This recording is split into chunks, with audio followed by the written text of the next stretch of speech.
Mr. Raza Rabbani is a great human being, a dear friend, and we are proud of the great work he is doing for the nation. With these words, I present to you the Chairman Senate, Raza Rabbani.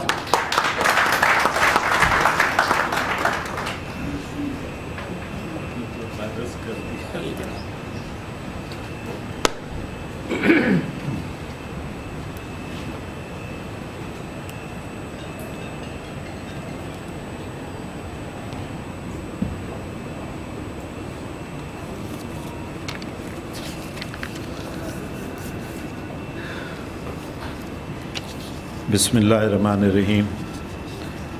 Aziz Mian Sahab,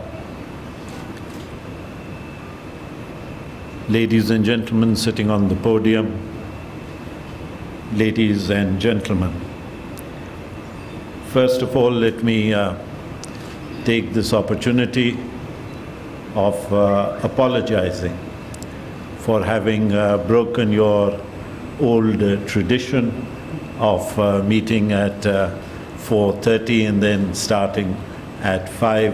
I apologize for that, but there were certain pressing engagements for which I had to go back to Islamabad, and that is why. I am also very happy and very honored that I am speaking to you today when your new logo has been unfolded and is before you. And let me take this opportunity of congratulating you on the new logo. I think Aziz Mian Sahab, rather than being a friend, has embarrassed me a great deal while talking about me. I can assure you that what all is written is not always true. So I would let us begin from there. I'm very grateful to him for having given me this opportunity of being present here today and to be able to share my views. I would like to make a very brief statement, and then I think it's always better to have an interactive session rather than a monologue. On the subject of martial law, democracy, and Pakistan,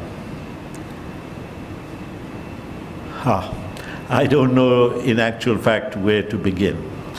But I think rather than, because you can carry out a very detailed case study on the various or regular interventions every 10 years that we have been having, in which the Constitution has been either abrogated or subsequently held in abeyance or suspended, or portions of it held in abeyance and suspended.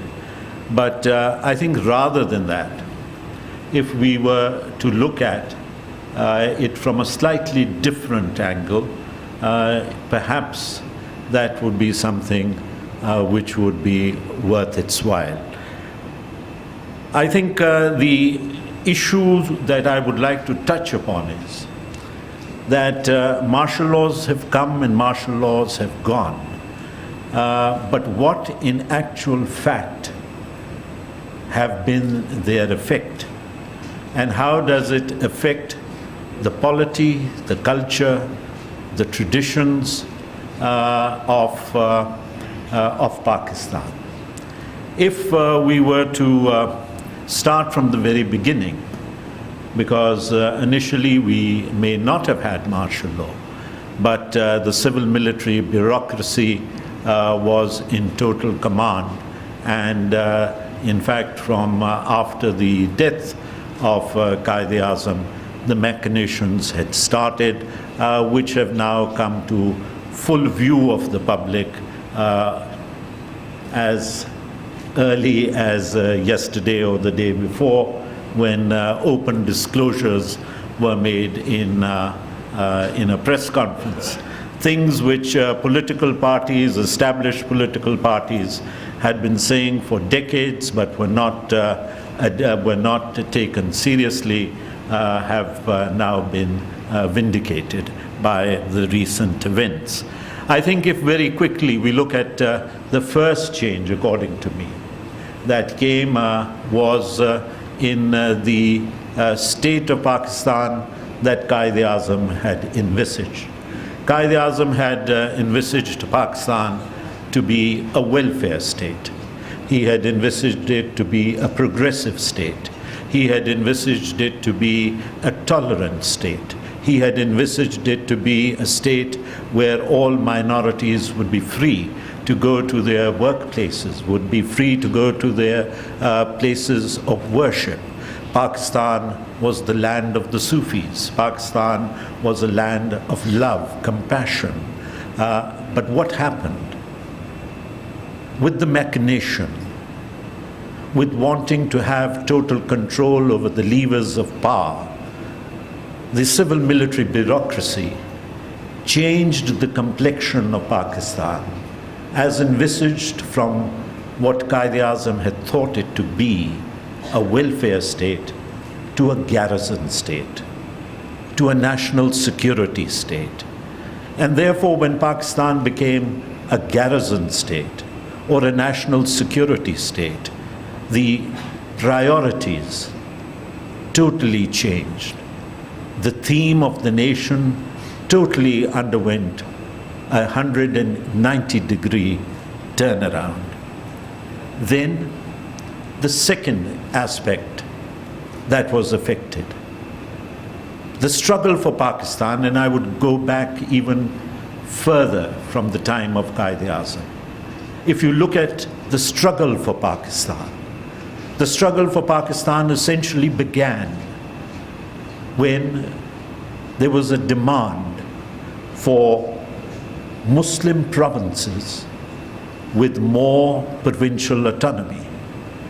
And then over a period of time, that struggle for provincial autonomy in Muslim provinces converted itself into a struggle for the creation of Pakistan. And then if you look at the 14 points of Quaid-e-Azam, in the 14 points of Quaid-e-Azam, you would find that 4 points dealt basically with the concept of federalism and the concept of provincial autonomy and the creation of separate and the creation of more provinces. So if you look at it from that concept, the struggle for the creation of Pakistan was essentially based on the principles of federalism. And if you look at the documents, the constitutional documents that followed in the wake of 1947, the Government of India Act of 1935, the 58 Constitution, forget the 62 Constitution because I don't consider that to be a constitution, but even if you look at that, then if you go on to the 72 interim constitution, the 73 constitution, you would find that the basic structure of the constitution has always been federal in character. It has varied. The quantum of provincial autonomy has varied. Some of the constitutional documents carried 2 lists. Some of the documents carried 3 lists. So the basic character of Pakistan's polity, of Pakistan's structure, was that of a federal country. But what happened? Martial laws are an antithesis to devolution of power. The moment martial law came, you found that there was a unity of control. Levers of power were exercised from Karachi and then subsequently from Islamabad. You had the creation of one unit. Prior to that, you had the concept of parity with East Pakistan, a thing which was totally unheard of. And therefore, the basic structure of federalism in Pakistan came under tremendous strain, nay, if I were to say, perished for a long period in time. Perhaps I would not be wrong, because of the centrality of the control that emerges from martial laws and military dictatorships. Then we move on to another aspect, and that is the aspect of education. The education that was needed, and that is why, even today, perhaps one of the biggest oppositions that comes that comes for the 18th Amendment is that why was education devolved to the provinces? The question was that even in the 73 Constitution, the subjects of curriculum, syllabus was with the federal government. Now there was a specific purpose of keeping curriculum and syllabus at the federal level. And there is this hostility of not letting it go from Islamabad, for the simple reason that the state from 47 wanted to produce a particular mindset of people who would be citizens of Pakistan. A particular mindset that would continue, with due respect, that would continue to be subservient as Pakistanis were during the days of British imperialism. The British imperialists were replaced by the Pakistan civil military bureaucracy, which continued with its policy of divide and rule, which continued with its policy of creating citizens who would be captive, citizens who would be robots, citizens who would be trained in a particular line of thought, citizens who would take forward the call of jihad, citizens who would be an antithesis to all that Quaid-e-Azam had thought and had envisaged for Pakistan to be a liberal and progressive state. And therefore it was essential that syllabus and curriculum continue to be in the hands of Islamabad, that is the state, or the state within the state. Let me go a little further. I was shocked, I was appalled, I was taken aback, because this is something which was not told to me. This is something which I read myself. If you look at the textbooks of metric, that is 10th grade, for our foreigner friends, on civics, you would be shocked that even today, the textbooks of Sindh and Punjab carry a chapter which says what are the advantages of democracy and what are the advantages of dictatorship. And what is even more appalling, that you will find 8 advantages of democracy and 11 advantages of dictatorship. This is being taught today. As I'm standing here before you, this is what is being taught. If you look at the historical perspective, you will be amazed. And believe me, at a time I thought that perhaps I have missed out a page, or perhaps, as you know, the binding at times is not very good, and maybe one or two of the pages have come out, because there are portions of the democratic struggle of the people of Pakistan, your struggle, my struggle, which do not find mention in the history of Pakistan. It is as if those periods did not exist. you will be further amazed that the question of separation of East Pakistan from Pakistan is dealt with in 2 paragraphs. What are we trying to do? Do we feel that by feeding a false history, by alienating our younger generation or us from our historical roots, we are going to be able to move further? No, sir. I believe that one of the biggest reasons for the melee and the mess that we are in today is essentially because of the fact that even after 70 years of our existence, we are still a nation which is looking for its moorings. We have not been able to establish as to what is our culture. My culture hails from the Indus Valley civilization. My culture is the culture of Sindh. My culture is the culture of Punjab. My culture is the culture of Khyber Pakhtunkhwa in Balochistan. And it is a synthesis of these cultures which gives birth to a Pakistani culture. My culture, ladies and gentlemen, allow me to say it, my culture is not the Arab culture.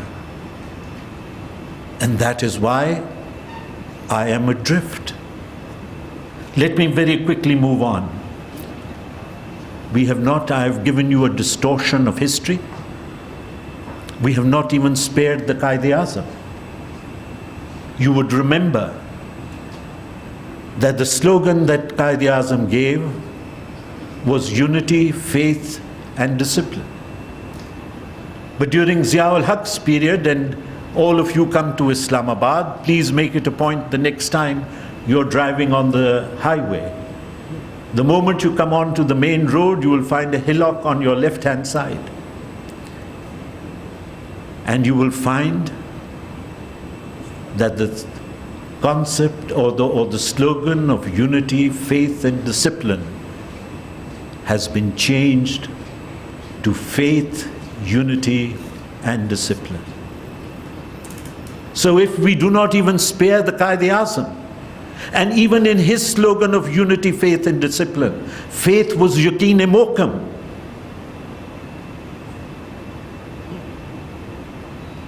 But when you change the entire concept. Let me again very quickly move on. I will not dwell too much, as I'm already consuming a lot of time, but the building up of the economic empire, of the military, that you see. Then we have this new concept now, and that is no across-the-board accountability. Accountability for civilians has to be done through a special law. Accountability for civilians has to be done through special courts. I'm easy on that. I have no qualms on that. But the only fetter that I want to place is that accountability, in order to be effective, has to be accountability across the board. There has to be one law. There has to be one institution. There has to be one system. It cannot be that you allow the judges to be accountable under Article 209 and say that we will be tried by our own peers, and you allow the military to say that we have a system of accountability under the Military Act, and we will be tried in military courts by our own peers, and that the civilians and the politicians will face an accountability of the nature that we want. No. I am for accountability. I am for strict accountability. If I'm found guilty of corruption, hang me from the palm tree over here. But let there be one law. Let all be equal before that law.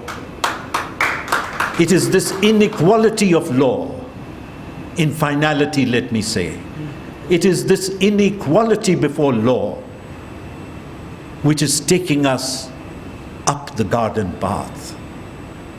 If you allow me, I would just say that according to me,